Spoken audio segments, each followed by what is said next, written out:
الحمد لله وأصلي وأسلم على من بعث رحمة للعالمين. إخوتنا الكرام وأخواتنا الكريمة، نواصل درسنا مع وقفات شرعية في رمضان. الوقفة السابعة: يجب على من فاته صوم شيء من رمضان الماضي لعذر شرعي يقضي بعد زوال العذر قبل حلول شهر رمضان ولا يتساهل فيه. يقول تعالى: ومن كان مريض أو على سفر فعدة من أيام أخر. وأكثر ما يقع هذا عند النساء. فعن عائشة رضي الله عنها قالت: إن كان إيدانا لتفطر في زمان رسول الله صلى الله عليه وسلم فما تقدر أن تقضيه مع رسول الله صلى الله عليه وسلم حتى يأتي شعبان. رواه مسلم. الوقفة الثامنة: يجب على المسلم أن يتفقه ويتعلم أحكام دينه، ومن ذلك أن يتعلم ويتفقه في أحكام الصيام ومسائله ومفطراته حتى يعبد الله سبحانه وتعالى على بصيرة ويكون صومه صحيحا مقبولا. فعن أنس بن مالك رضي الله عنه قال: قال رسول الله صلى الله عليه وسلم: طلب العلم فريضة على كل مسلم. رواه ابن ماجه وصححه الألباني. ويحصل ذلك بحضور الدروس والمجالس العلمية وسؤال أهل العلم الثقات وقراءة الكتب وسماع الصوتيات الدينية النافعة. الوقفة التاسعة والأخيرة: يستحب للمسلم إيصاء عدة شعبان وتراءي هلال رمضان وتعاون في ذلك احتياطا لصومه وخشية الاختلاف فيه. يقول الله عز وجل: وتعاونوا على البر والتقوى ولا تعاونوا على الإثم والعدوان واتقوا الله إن الله شديد العقاب. وعن أبي هريرة رضي الله عنه قال رسول الله صلى الله عليه وسلم: أوصوا هلال شعبان لرمضان. رواه الترمذي والحاكم وصححه والألباني. وعن عبد الله بن أبي قيس قال: سمعت عائشة رضي الله عنها تقول: كان رسول الله صلى الله عليه وسلم يتحفظ من شعبان ما لا يتحفظ من غيره ثم يصوم لرؤية رمضان فإن غم عليه عد 30 يوما ثم صام. رواه أبو داود. هذا الله أسأل أن يبارك لنا في أيامنا كلها ويقربنا فيها إلى الله، والحمد لله في البدء والختام، والصلاة والسلام على نبينا سيد الأنام وعلى آله وصحابته أجمعين. Alhamdulillah, chers frères et sœurs, nous continuons nos cours sur le mois de Ramadan. Et autre chose à dire, le mois de Sha'ban, disons. Il convient à celui qui a manqué quelque chose dans le mois de Ramadan passé, pour une raison juridiquement fondée, de rembourser cela une fois que la raison ou l'excuse est levée, avant qu'on arrive dans Ramadan. Il ne doit pas s'amuser avec cela ou traîner avec. Allah dit subhanahu wa ta'ala que celui d'entre vous qui est malade ou en voyage qui compte d'autres jours. De même, cela arrive beaucoup aux femmes. Aïcha dit radallahu anha, l'une d'entre nous, il arrivait parfois que l'une d'entre nous ne jeûne pas durant le mois de Ramadan au temps de Rasulullah sallallahu alayhi wa sallam, et elle n'arrivait pas à le faire avec le prophète sallallahu alayhi wa sallam jusqu'à ce que le mois de Sha'ban vienne. L'hadith est rapporté par Muslim. Donc on devait faire attention pour ne pas se jouer les rusés.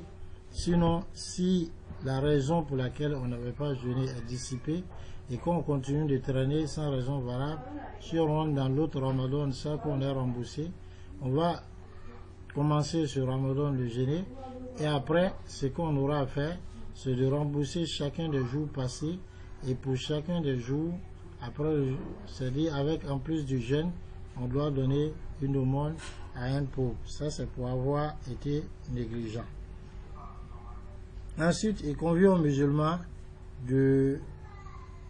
d'apprendre de sa religion, d'apprendre les règles de sa religion. Et parmi ces règles, il faut qu'il apprenne et qu'il comprenne les règles du jeûne et les questions liées au jeûne, les questions liées aux actes qui annulent le jeûne, afin qu'il adore Allah subhanahu wa ta'ala avec clarté et afin que son jeûne soit valide et accepté. D'après Anas bin Malik radhiyallahu anhu, le messager d'Allah sallallahu alayhi wa sallam a dit: la recherche de la science est une obligation pour tout musulman. L'hadith est rapporté par Ibn Majah et authentifié par Al-Albani. Beaucoup de personnes rapportent ce hadith en disant que le prophète dit sallallahu la recherche de la connaissance est une obligation pour tout musulman et toute musulmane. Cette version n'est pas venue. ce qui est venu, c'est pour tout musulman. Mais ici, c'est le genre qui est compté. Si vous voulez, c'est l'espèce qui est comptée. Donc, c'est dit tout musulman, qu'il soit homme ou femme. Une chose, c'est qu'on peut avoir cette science et connaître ces règles liées au jeûne, à ce qui annule le jeûne et autres, à travers les assises, le fait d'assister aux cours et aux assises de science, le fait de demander aux gens de science dignes de confiance, le fait de lire les livres, d'écouter les audios religieux profitables. Une autre chose, il est recommandé aux musulmans de chercher à compter Sha'ban et de rechercher la lune de Ramadan et de s'aider en cela afin de préserver notre jeûne et de peur donc de tomber dans la divergence à ce sujet. Allah subhanahu wa ta'ala dit: et entraidez-vous dans la bienfaisance et la piété, et ne vous entraidez pas dans le péché et la turpitude. Et craignez Allah, Allah est certainement celui qui est dur en punition. Abu Hurairah nous dit, le prophète sallallahu alayhi wa sallam dit: comptez le mois de Sha'ban pour Ramadan. C'est-à-dire, cherchez à vérifier Sha'ban va tomber combien de jours, et ceci à cause de Ramadan. Bien sûr, ce n'est pas sur le simple calcul lunaire qu'on se base, mais on devra se baser plutôt sur, disons, la vision physique de la lune. Si on n'a pas vu la lune le 29 Sha'ban, donc on complète Sha'ban à 30 et le lendemain sera le début de Ramadan. Et d'après Abdullah ibn Abi Qais, il dit: j'ai entendu Aïcha radhiyallahu anha dire, le messager d'Allah sallallahu alayhi wa sallam